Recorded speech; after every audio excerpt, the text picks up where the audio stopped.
And we are recording on Monday, April 8th, 2024 at 12:08 p.m. Eastern Time. And yeah, with Brandon Weichert, I talked to my mom right before this, and she's like, "Oh, we're gonna see the eclipse, and like your older brother's gonna see the eclipse too," sort of thing. I was like, "Oh, cool."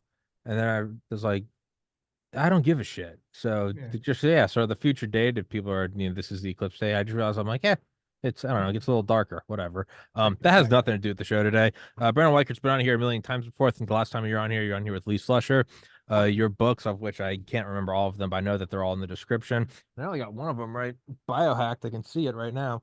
Yeah. I think the first one you and I ever did was Winning Space, I believe, is the Correct. Space That's Force one, correct. and yeah, we've done a million other shows. Oh, and There's the I Shadow War. ran Shadow War, which is Yep. very prescient right now, Yep. and you I take it got away, another man. one coming Yeah, out take it away, in introduce it. October. Sure thing. Thanks for having me again, by the way. I've got another one coming out, A Disaster of Our Own Making, How the West Lost Ukraine, coming out on October 22nd. And I'm a little worried that everything I predicted in the book is going to come true before the book comes out. You It know, it's one of those things. it might, But yeah, yeah, it yeah. might. In terms of, can you recap right now, just for everybody listening, like what happened and what's the most recent thing that happened in Israel? It's Yeah, weird because I Googled it and there yeah, wasn't a definitive answer, which yeah. to me was odd because there's normally, no matter like who did what, or, it's like the Moscow Right, terror attack. We were talking, is it KGB, CIA, is it ISIS? But you can at least find what happened. I Googled, right. I was like, attack on Israel, and they're like, tensions are rising. I was like, what happened though? And Yeah, I don't even know what happened. so basically, because I think the second to last time I was on, we were talking about my book, The Shadow War, which I predicted what happened on October 7th, long before it happened. Yeah. And I was convinced, and I'm still convinced, that if there's going to be a third world war, it's going to be triggered from whatever's going on in the Middle East. Mm-hmm. But interestingly enough, basically in the last couple days, Israel has pretty much sufficiently crushed Hamas. Like, if there was any doubt that Hamas was going to come out unscathed, you should reassess that doubt, because Yeah. basically Hamas did this attack on October 7th. They did it at the behest of the Iranians.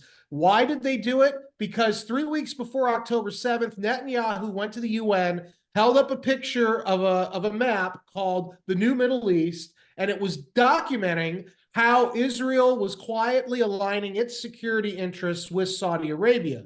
And basically, for Iran, that's like the nightmare scenario. So Oh. they got their proxies in Hamas to do this terrorist attack. Now, Hamas did it thinking, in fact, they were told that if they did it, basically from the north in Lebanon, Hezbollah was going to open up a secondary front. Are you telling me the useful idiots were used?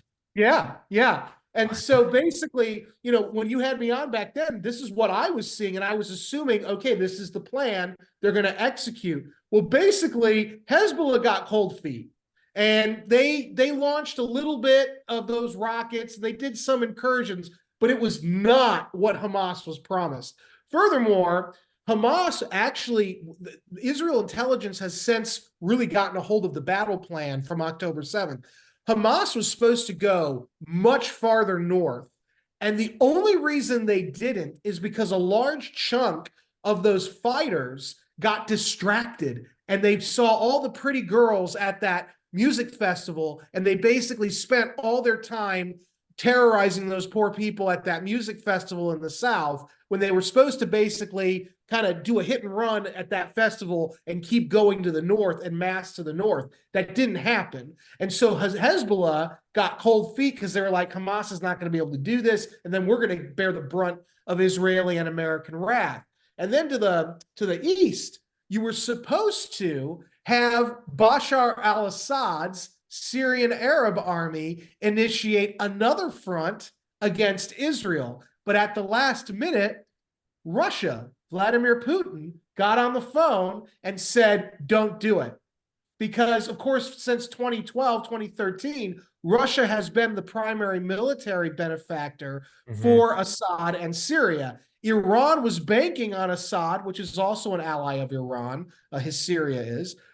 They were banking on that other front with the Syrian army opening up and basically enveloping Israel. And when that did not happen, basically Israel has been allowed to crush Hamas. And what happened was in the last couple days, Israel did this strike on the Iranian embassy in Syria and killed a senior Iran leader. Iran has been beating its chest saying, we're now coming for you.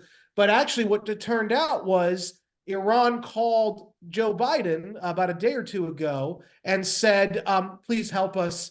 Israel's going to destroy us because we've been threatening them directly, and we actually don't have the means to fight them the way we were saying we can. Can you broker a deal? And so the Israelis got wind of that, and now they're pulling back from Gaza. They've sort of slowed down their offensive because they don't want the Americans to pressure them. But I think the key thing here is, A, Iran is much weaker than they pretend to be. B, the only way Iran is going to survive Israel's wrath is by phoning their friends in the Biden White House. And C, obviously, Joe Biden and his administration are agents, whether witting or unwitting, agents of the Islamic Republic of Iran, because Israel was poised to really do some damage, not only to Hamas, but also to Iran, if not for this phone call between Iran and Washington, D.C. in the last 48 hours. Now, why wouldn't Israel go ahead with it anyway? Because they're getting hella Honestly, military aid right now. that's the only reason. And honestly, I think they should just do it anyway. They will. Look, the Israelis are viewed anyway as the villains, which is pretty astounding. I know people don't agree with their settlements or whatever. And even within Israel, the settlements are controversial. In fact, back in 2012, I was at an event at the Chicago Council on Global Affairs back when I was a neocon. And there was a senior IDF officer at this event. And he was explaining to the audience how the Israeli Defense Forces actually don't like the settlements because it extends their defensive perimeter too far from where they can defend properly. So, people may have problems with that, but ultimately, sorry to interject, I guess, and to maybe draw a parallel for myself and the listener. In the same way, the average Joe doesn't necessarily agree with like U.S. empire and protect her interests. Like, no, you're sending my son to go, die in Baghdad. Right. Sorry, Right. So something similar to that. And there's actually a lot of, in fact, I think it's most Israelis, I think like 70 or 80% of most Israelis don't like the settlements. It's a small faction who do. Like US. But the point is, though, that this isn't really about that because there were no settlements in Gaza. Gaza had been left alone since 2005. In fact, Gaza was able to elect their own government, and they elected Hamas in 2006. Now, Hamas then canceled all further elections, which is why they've stayed in control. But my point here is that whatever people's opinion on Israel may be and their policies, what happened on October 7th was not because of those controversial Israeli policies.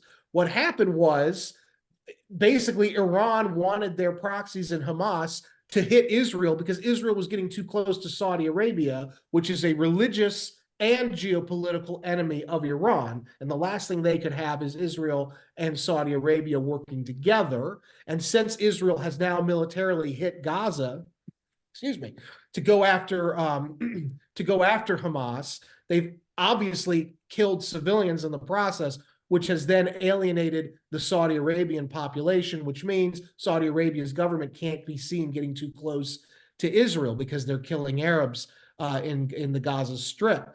But Israel is always going to be viewed as a villain by the global left as well as by the Islamists. And so if I were running Israel, I would probably say, look, they're going to hate us no matter what. We need to actually move the ball forward in terms of defending ourselves. So we should probably be doing more, and we shouldn't be pulling back because Joe Biden says we need to. Let the Americans sort it out. But that's not what they've done. It's been very interesting to see. Netanyahu is sort of, he's waffling.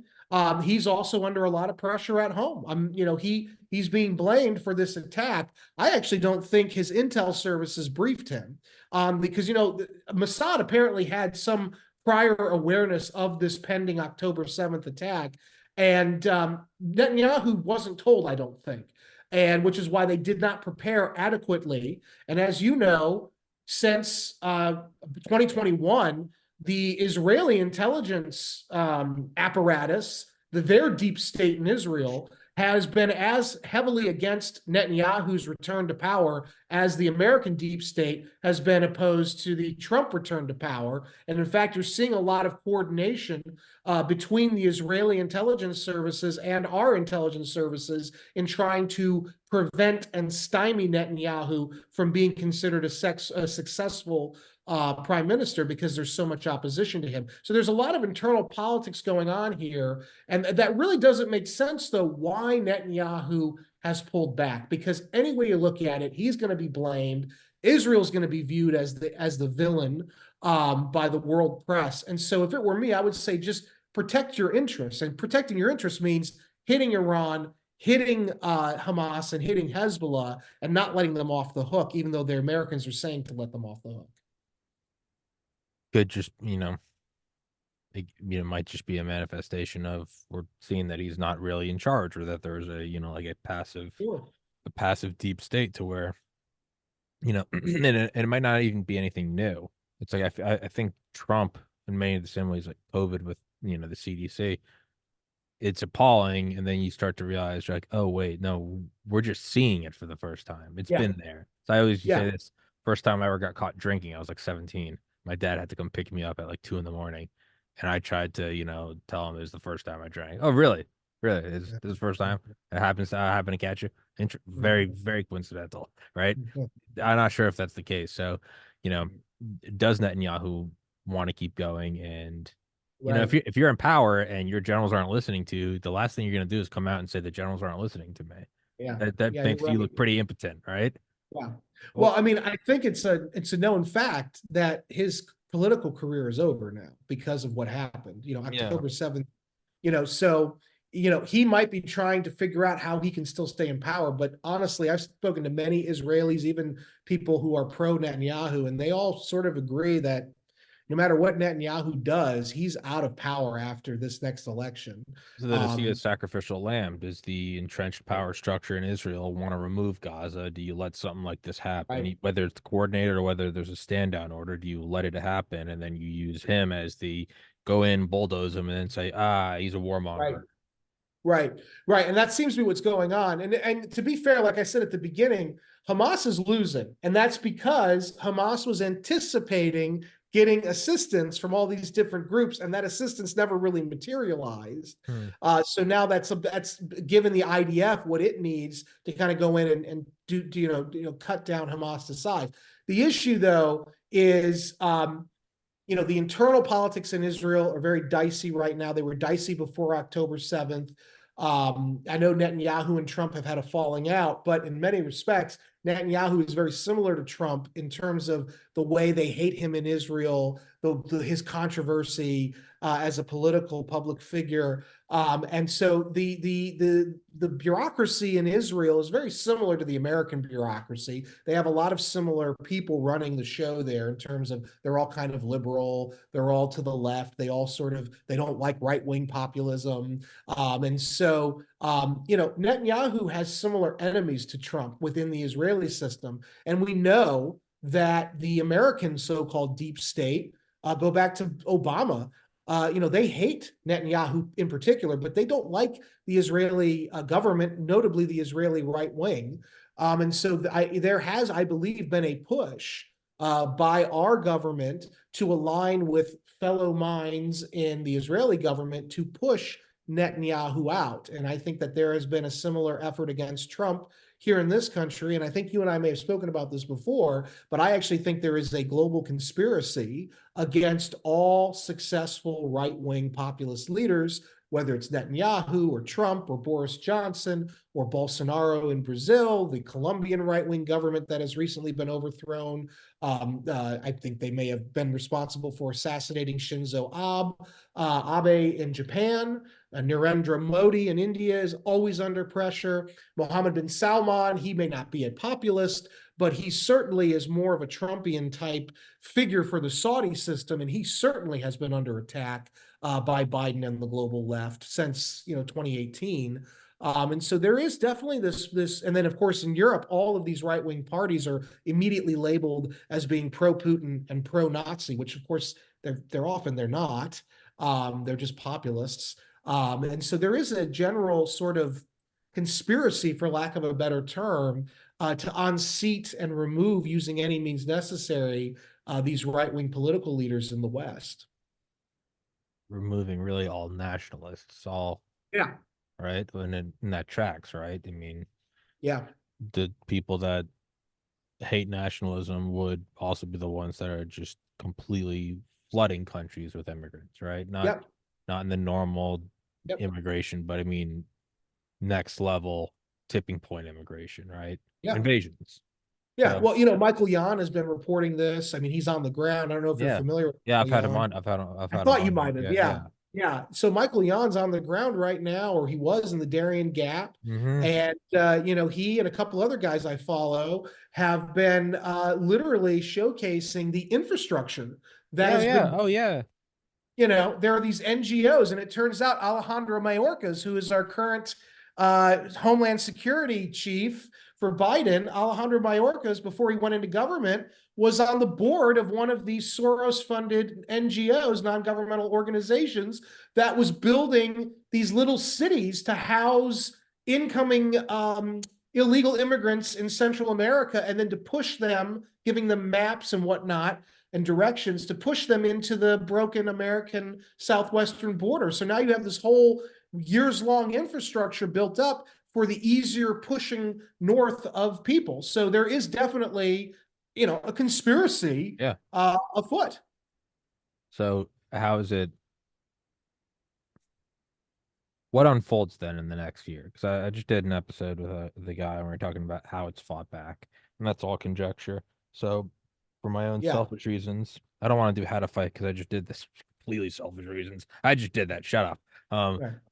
But then what is unfolding then? If we're looking at the next year, Right. what is unfolding is So does here's what. do all the wars bleed into one another? Does it Yeah. go Israel, Ukraine, Taiwan? Yeah. So you have to also remember the hidden hand of Beijing is Mm, behind all of this. yeah. All of it.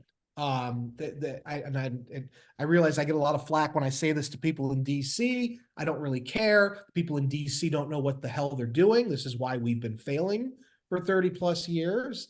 The bottom line is China has a strategy of creating as much chaos as possible. They are aligned in many cases, either wittingly or unwittingly, with global leftists in the West who are running everything. This is why these NGOs that are Soros backed also tend to see a lot of Chinese illegal immigrants moving through their system into the United States, because China's piggybacking onto this globalist network. And so what we're seeing here is, I think, still, whether Israel stands down or not, I think the likelihood of a third world war being triggered in the Middle East is very high in the next 6 months. I think that in Ukraine, you see a buildup of NATO forces. Now, I mentioned my book that's coming out in October, A Disaster of Our Own Making. The last chapter is called NATO's Parthian Shot. And basically, that's the ultimate FU maneuver. It's used to be the Parthians would pretend to retreat, and then they'd launch another attack, or they'd kind of just send a final fusillade of arrows at their enemies as a big FU. I think NATO's getting ready to do that. NATO has lost Ukraine. The Russians are going to win. It's a question of how far in the Russians want to go. Ukraine is gone. And now there's talk about these 90,000 NATO troops in Poland going in to secure Western Ukraine, and to basically hand Western Ukraine over to Poland, which is something I was saying to do 2 years ago. Of course, then I was called a Putin stooge, but now, of course, NATO is saying this is a possibility to save Western Ukraine. There's also this movement, Stephen Bryan, my colleague at Asia Times, has been talking about. Looks like Moldova might become part of NATO. They're making moves to become part of NATO, which of course is a big deal, because there's the Russian Transnistrian region of Moldova, which the Russians have said they will not allow become part of NATO. And there have been these these exchanges between NATO reps and Moldovan government reps about possibly making Moldova not just a member of NATO, but using Moldova as a staging ground to then send NATO troops through Moldova into southern Ukraine to threaten Crimea, Russian-controlled Crimea, which of course Moscow has said for decades, if any threat is made to Sevastopol, which is their naval base there, they will go nuclear over that. And so I think what's happening is NATO is realizing, oh my God, we've lost Ukraine. And so now we're going to have to get directly more involved. And so you could see an escalation there very soon that will lead to a major conflict with Russia, direct conflict. At the same time, you've got right now the USS, I think George Washington, one of our carriers, it might be the Theodore Roosevelt, either George Washington or Theodore Roosevelt, is currently being deployed off the coast of Venezuela. This is a major move. U.S. carriers, believe it or not, rarely patrol our own hemisphere. This is an indication that the threats the socialist government in Caracas has been making against their neighbors in the oil-rich land of Guyana, specifically in Essequibo, which is an area of jungle between Venezuela and Guyana. Venezuela is getting ready to invade. They're getting ready to do to Guyana what Saddam Hussein tried to do to Kuwait. And so this could trigger a massive, by the way, refugee crisis, sending millions of refugees through our already broken southwestern border. And Venezuela, of course, is a partner not only of China, but of Russia as well as Iran. So we have that crisis. And then, of course, you have the slow rolling crisis that is China and Taiwan. And recently you've had North Korea threatening to nuke South Korea and making very serious aggressive moves against both South Korea as well as Japan. So you've got here a real crisis brewing. And I think China is on some level coordinating this. And I think that one of these crises are going to erupt that into a major war, not just a regional war. Yeah, it seems like we are going that way, and it, the I guess the naysayers would say none of these are significant enough, but it doesn't need to be significant. Yeah, a significant spark is not needed to set off a gas. A spark is needed, right? So what 30 years ago would have been nothing, oh, this happened, Israel, yeah, damn. Now it's like, well, now we're, Trump to COVID to Ukraine to like the pressure's getting higher and higher and higher. It doesn't need to be a significant spark. It's like the gas is running. It could be anything. Brennan, you're gonna take over the show real quick. I have to go to the bathroom. I have to use the restroom. Well, just for your audience, there's a lot of articles coming out these days about the possibility of, we're living in a 1939 moment, and that we're about to go into World War II with Ukraine sort of acting as the Spanish Civil War equivalent. And that was the conflict about a decade before the Second World War, in which all the different great powers in Europe, including the United States, were sort of testing capabilities in that conflict between fascism and communism. I actually, though, think we are in a 1913 moment. I don't think World War II is what we're going to get, where it's this sort of dynamic war in which there's clear good guys and bad guys. I think what we're heading into, and I've said it before here, is a World War I scenario in which you have a handful of even powers, in which you have the United States, in this case, Russia, China. They're all sort of on the same level playing field. They're what we call near peer competitors. And they're going to basically kind of go to war over these territorial issues. And it's going to be very bloody, highly destructive, extremely destabilizing for civil society. And it will not end, I don't believe, in a clear-cut victory in the way that World War II did. I think it will end in sort of a Pyrrhic victory, the way that the First World War did. And I don't know how long it'll take. The First World War was, I think, 4 years, from 1914 to 1918, 1919. And this war could be the same. And, there were a series of crises before 1914. There was the Agadir crisis. There was two Moroccan crises in the 1910s. But all these things at the time were seen as minor. Even the assassination of Archduke Franz Ferdinand was initially referred to as the Third Balkan War, not as the spark that lit the World War, the Great War. It was all viewed as just sort of, minor regional, sub-regional crises that could be managed and on the periphery, and everything could be kept on the periphery. Well, as you know, that's not how history played out. And so similarly here, we now have Israel, Iran, Hamas, Hezbollah, that miasma in the Middle East. We have the Russians marching on Ukraine and NATO being humiliated. And so they're probably going to initiate a war directly with Russia to try to save face. You also have the Venezuela-Guyana issue. You have the North Korea-South Korea issue. And then, of course, the China-Taiwan issue. Any one of those crises could spark a major war, from a regional conflict or even sub-regional conflict into a completely destabilizing world war. I saw a new. I have, I mean, no idea how real it is, but it was like a newspaper from 1914, Mm-hmm. and it was like assassination of Archduke. It's like, though tragic, greatly lessens chance of war. Yes, yes. It reminds me of a lot of headlines we see today. Today we in the last 48 hours, we've had headlines in the Wall Street Journal and in these other major news publications. Gaza crisis averted because the Israelis are pulling back. It's like, well, hold on.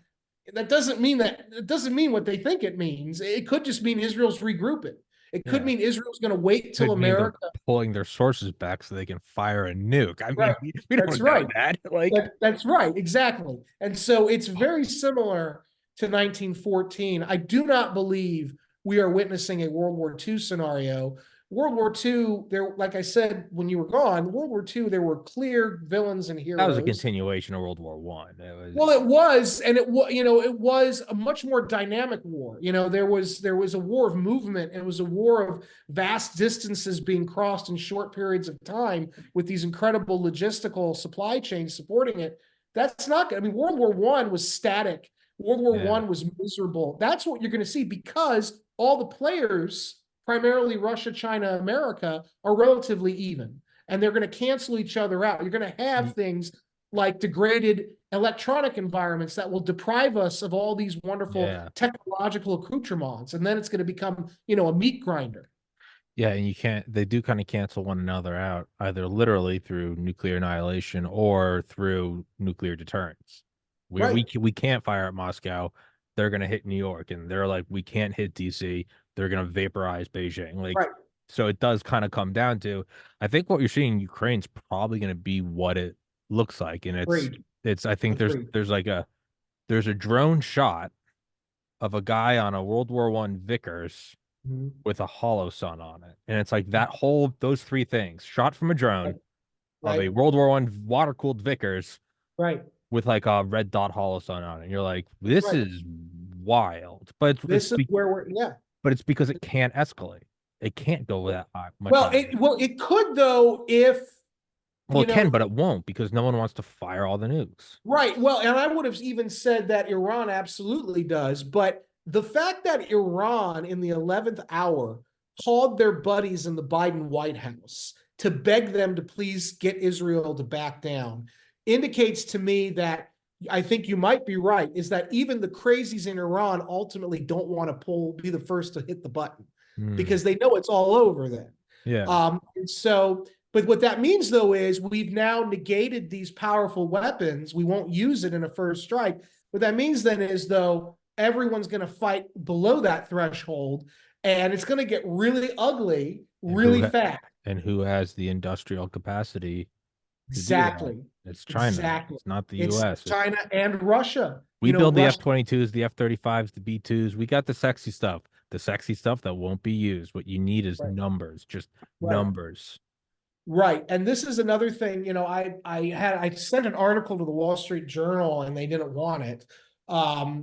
Because basically this is about a year ago, what I was saying is, everybody looks at GDP, gross domestic product, as a measure not only of economic strength, but of military strength. And everybody says, oh, well, America's number one and China's a distant number two and Russia's the equivalent of Italy. Well, that doesn't really matter in war. GDP is a A civilian cumulative. modern Yeah, it doesn't really matter. What service matters is society. We deal right, insurance.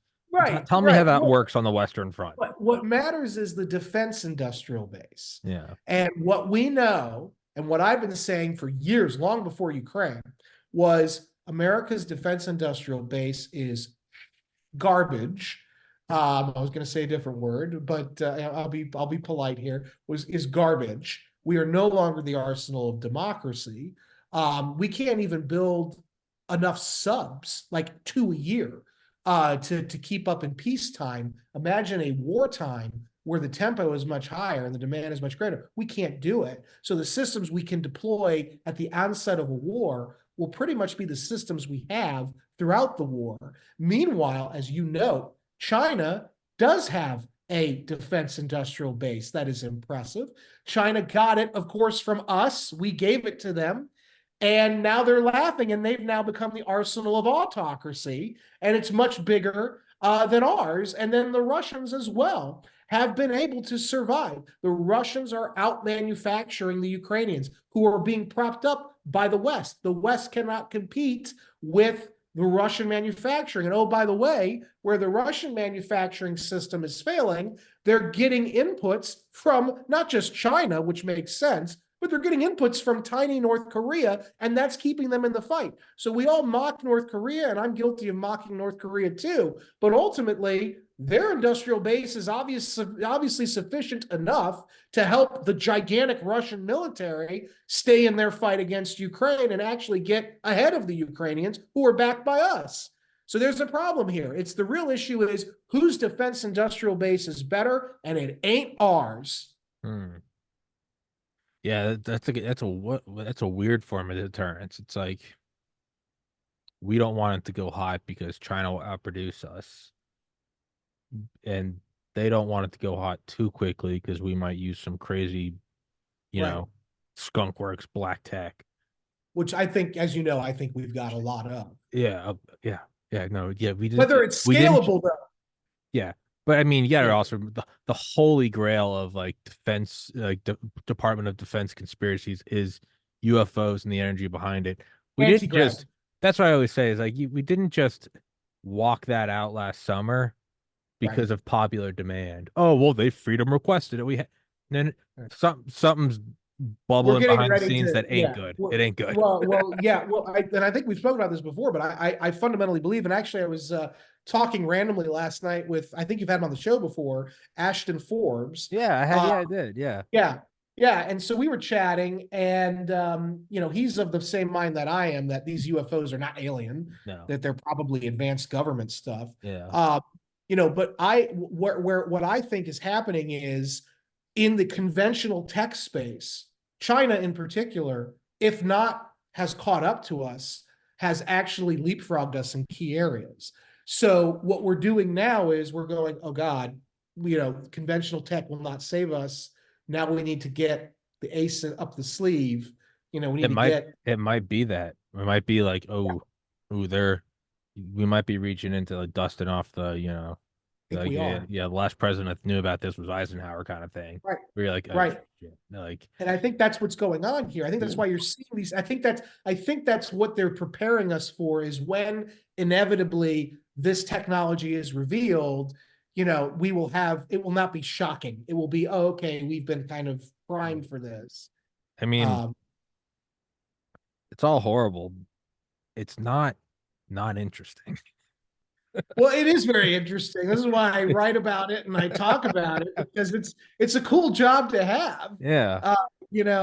But it is horrifying because, this is what I was saying to Ash, and I've said it on your show before about the UAP issue. I think we probably got most of this from the Nazis, Operation Paperclip. Annie Jacobson said as much in a recent interview with, what's his name, Lex Fridman. Remember, she wrote the book on Area 51. She just wrote a new book about nukes. I haven't read it yet. Right. I've read all of her work though. She's great. And so You know, she made the point to him that she doesn't think it's UFOs based on her research for the book Operation Paperclip. There are multiple books that have come out about Hans Kammler, the Nazi commandant. They're about The Nazi anti-gravity. bell. Yeah. Right, the Die Glocke, right. Yeah, And Die so, Glocke. They're doing and crazy stuff. yeah, and we got that. And the Yeah. Soviets got some of it too. And so we've been playing with this stuff at Skunkworks for 80 years. And Yeah. so we've probably got some stuff in reserve. The question, though, is it scalable? Mm, Is it a one and done thing? We use it once and that's it. And better yeah. hope that, I think that's one of the reasons we haven't deployed it yet officially, is because I think there's some concern that once we use it, that's it. Yeah. Then what? What if they don't stop fighting? The reason we dropped the second nuke on Japan was because after the first nuke dropped, the Japanese didn't care. They Yeah. kept fighting. Yeah. So we had to do, Yeah. excuse me. No, that's a good point. The bluff has to be believable. Right, Yeah. right.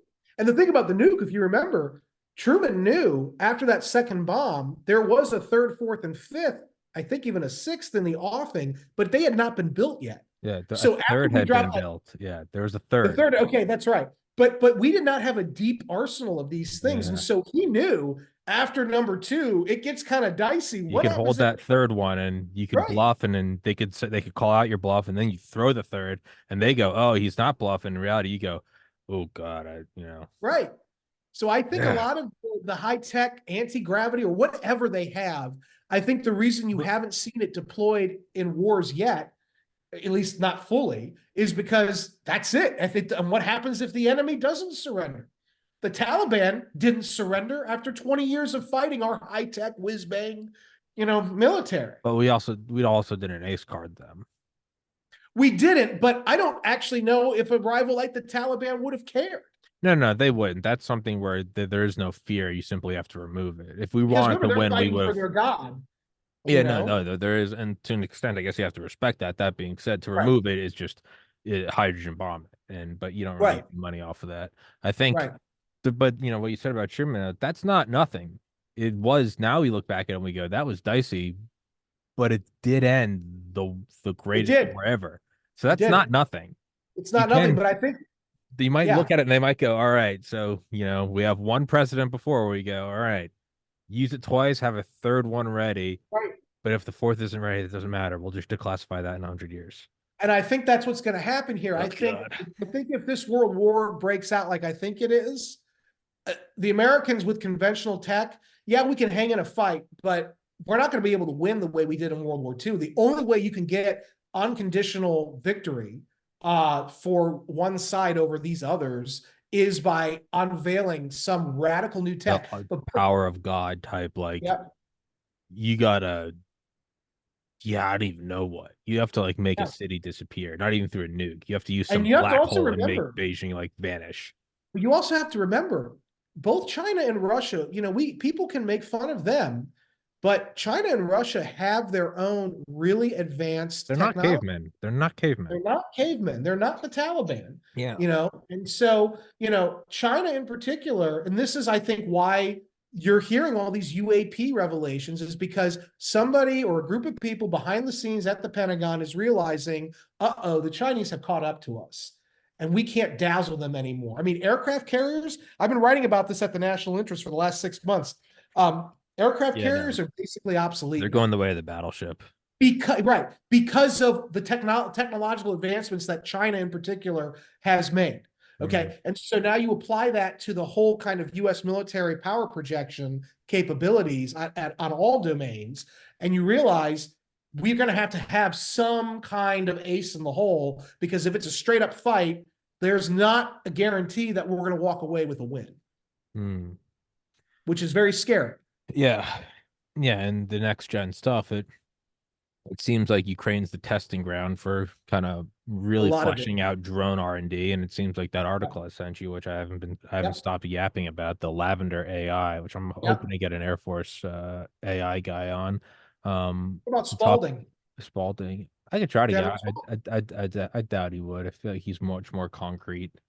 I don't know if he would do I mean, well. he's in the tech space now, though. He might be a He good is true. guy. Yeah, no, he's got that like EMP company, Semper. Yeah. So try to Mhm. he responds when he wants and if he wants. Right. I don't really You should be, I you don't should push pay him. him. I don't needle him too much. I know my limit. I know my bluffs. I know I only have a couple You can have nukes. him though talk. You can have him on to talk about AI and warfare in general. I've been seeing him posting Yeah, recently and you stuff. know He seems like he's brilliant. he Um, is. but to do a complete 180, can we go back into the South American aircraft Yeah. carriers? Yeah, Yeah. go into that. What all is Yes. happening and what and Yeah, so so basically, Guyana, tiny country next to Venezuela, sparsely populated.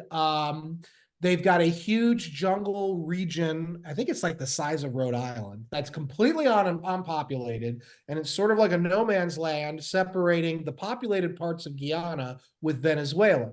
Now, for decades, that has been the situation. Nobody's really cared, but recently I think it's like either the largest or one of the largest untapped sources of oil has been discovered in this area called the Scibio, or Skibo. I don't know how to say it actually, but and Venezuela, which of course has been hurting for money for years, Venezuela said, okay, that's actually our land. They went back to a British law because remember, Venezuela and Guyana were once British colonies, and they said actually in 1893 the British ceded that part of Guyana to the new country of Venezuela, and therefore it's ours by right. It's very similar to what Saddam was saying about Kuwait in 1991, how that was actually a lost province of Iraq, going back to colonization. And so there's a similar anti colonial argument being made by the Marxists in Caracas. And the whole reason they're doing this, though, is because they want to get control of that untapped oil source, because otherwise the Americans are going to get access to it. And, it's going to be a problem for Venezuela. So Venezuela is making moves right now to invade Guyana, and Guyana has no real. I mean, they're not real military. And so the U.S. is now apparently today deploying one of our super carriers off the coast of Venezuela to do joint exercises with Brazil and Colombia's military, which is obviously a show of force to Venezuela. I don't believe Venezuela will be deterred. I don't. I don't think the American deterrence under Biden exists anymore. there's no real bite to it. They don't fear him. Yeah. Yeah, And I in mean, Iran's case, they're calling up asking for favors. yeah, I mean, on a meta theme, I mean, it's never been more clear that we can fall into the illusion of suburbia and Uber Eats, but it's like, yeah, man, power is still the defining foundation of order in our No world. doubt. We are Yeah.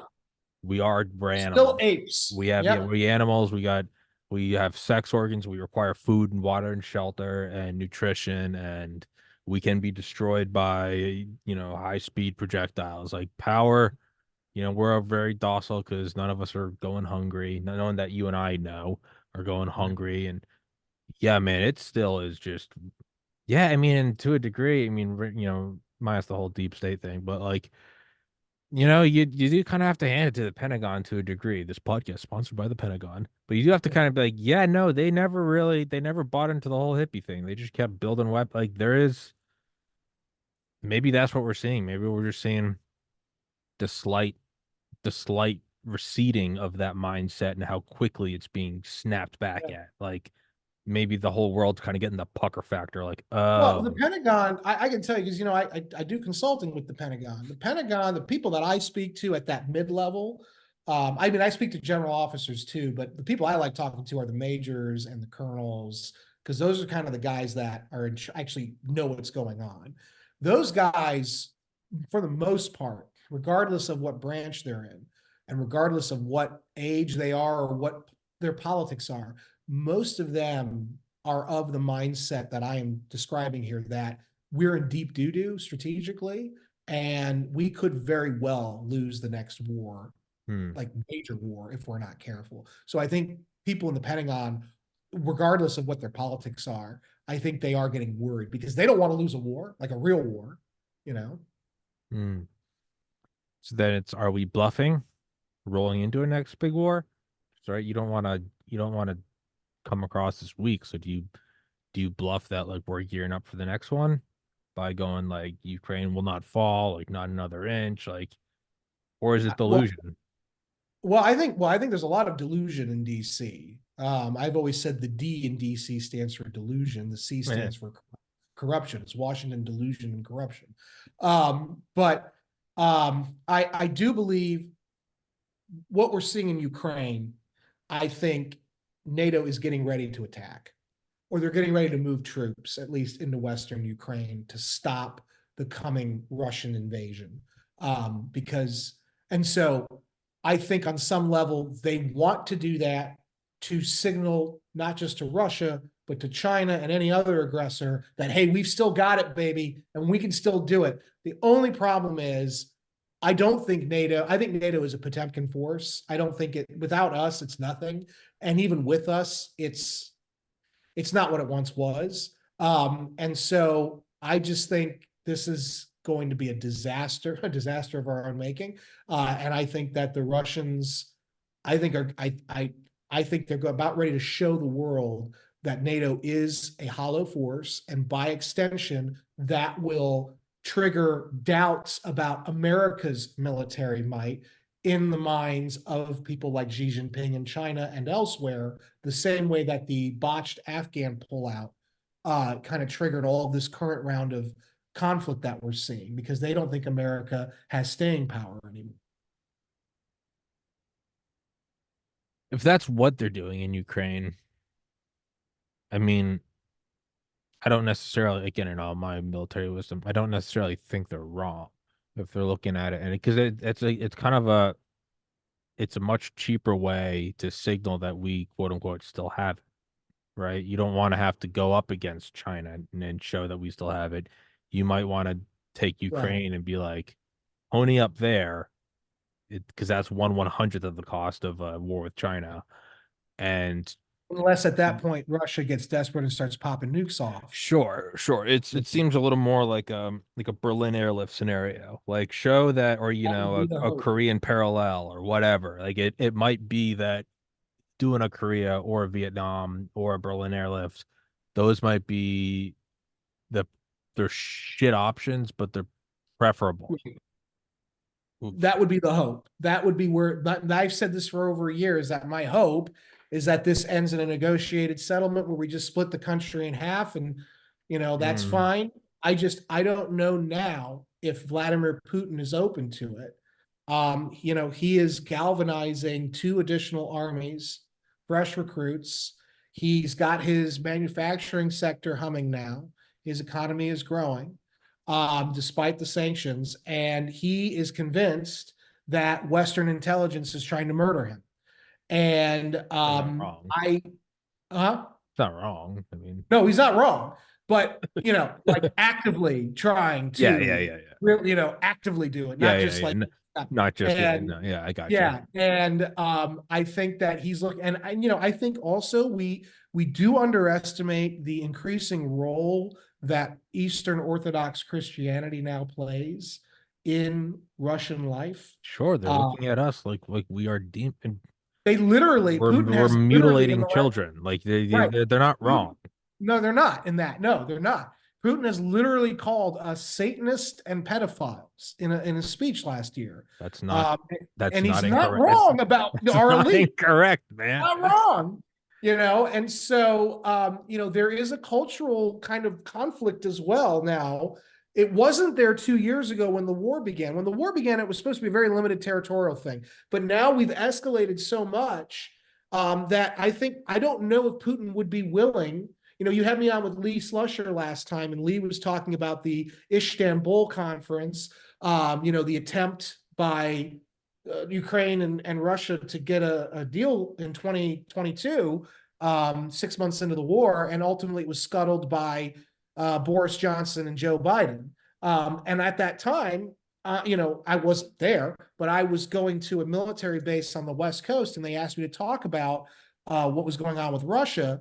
and they didn't like my take. And one of the generals stood up and he goes, "You don't understand." He said, "Mr. Weichert," he goes, we are breaking the Russian army in the field for cheap."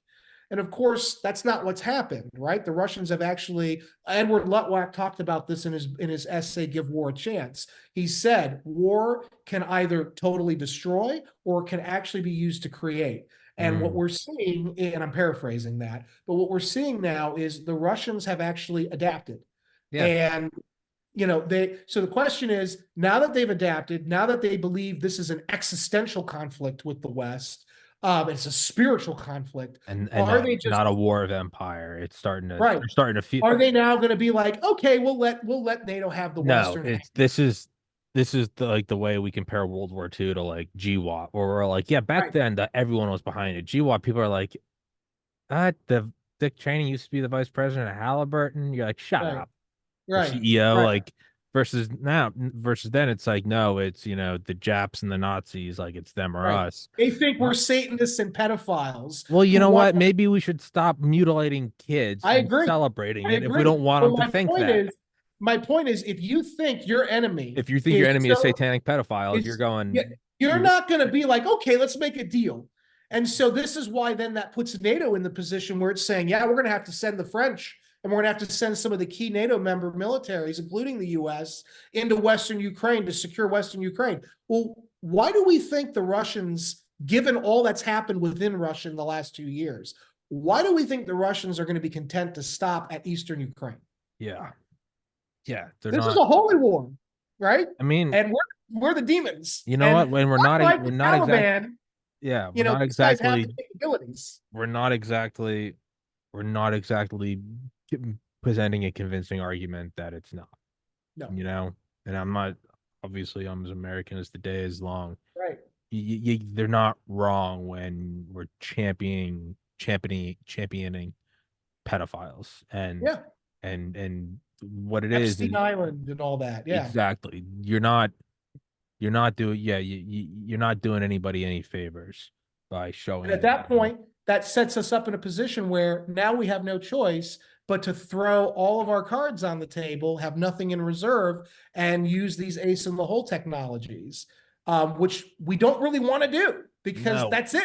There's nothing Yeah. else in the bank then.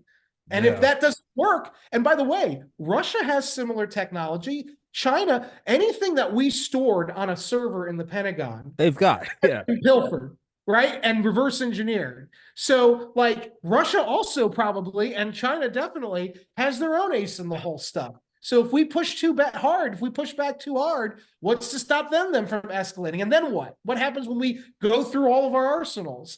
And then we talk about nukes at that point, and then it gets really scary really fast. And all of this could be avoided. All of this could be avoided by just having proper leadership in DC that would not overreact and basically behave as ignorant children, because that's the key here. Once Biden got into office, all of these things were triggered. That's not a coincidence. No, not at all. I mean, yeah, it's strong power is what keeps the world, you know. Yep. Saddam, evil dictator, did awful things. His two sons used to rape women at their wedding. Like Right. demons from hell. Right. Demons from hell also run the show. Right. The trains are on time. I'm not saying demons are good.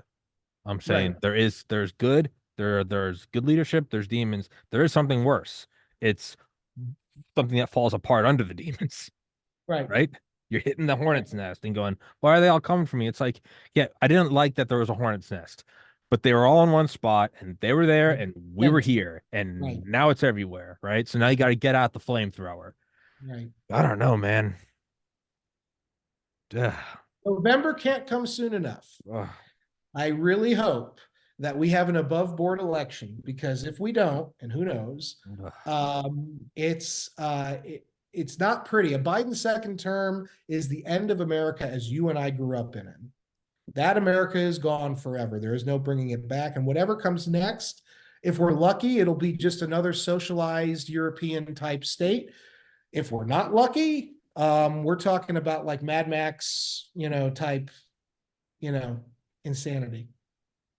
So I don't think we'll go there because whoever the new leader is, they're gonna want our resources, right? So you're gonna want China's already said as much. yeah, They have exactly. So no, it 12,000 won't be there. Mad Max. It'll just be a very neutered society. I mean, you and I will be shot in the head in the first day, so we're Oh, good. definitely. I'm I don't on lists prepare everywhere. I don't prepare for it at all. I'm like I've Right. already Me neither. I've Me already neither. I have I've no already preparation. cemented myself through 1,500 episodes. Like no. Yeah. There's no negotiate. I can't say like, oh, you took that out of context. And it's like no. I've very clearly put the crosshairs on me, which to me I'm happy about. I'm like I don't want to deal with this crap, you know. Yeah. Y'all deal with I it. have no prep. I have no, I can tell people this is what they should do if you want to survive.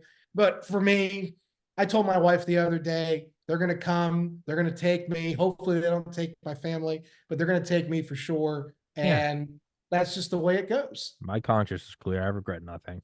I regret nothing. I don't. I'm That's like, right. I did the right thing. I'm sure I'm cocky and probably swear too much, but I think I did the right thing. If you believe that this is not all there is, this life, you're Then bend the probably knee. Then bend the knee. If you right, well no the inverse. If you think this is right, the right, holy all of it, sure, bend the knee. right, Go defect to right. China. But I'm if you believe that there is something beyond our material existence, as I believe, be like Dietrich Bonhoeffer in the concentration camp. I'm ready. Bring it yeah on. I'm ready to go yeah. meet God. Doesn't mean I'm not Smiling. fearful, but you know what? Absolutely, absolutely. I'm But good. I'm good. Yeah, no, I'm at peace. I'm okay with Um, it. I still love the idea of somebody tuning into the show. They're like, let's see the positive line. It ends with like, hey man, I'm okay with death. They're like, oh God. That's the conclusion. Nihilist. That's the conclusion. Yeah, the conclusion is just repent. It's good. It's over. It's like, oh God, no, don't don't say There that. is still hope, though. There Yeah, is still hope. I yeah. always Like tell people, they, you of know, course, there is. I deal in worst case scenarios because it helps people game out, what they need to do. Yeah, But Churchill, and I'm paraphrasing this, he basically said, Americans are going to do all the wrong things until they do the right thing. yeah. And so, I think on some level that's still true of us. Whether, we get it right in November, I don't know, but I think we will. And I think that, we're hanging on the edge and we're going to pull back at the last second. This is what we do. I do. Yeah, I do.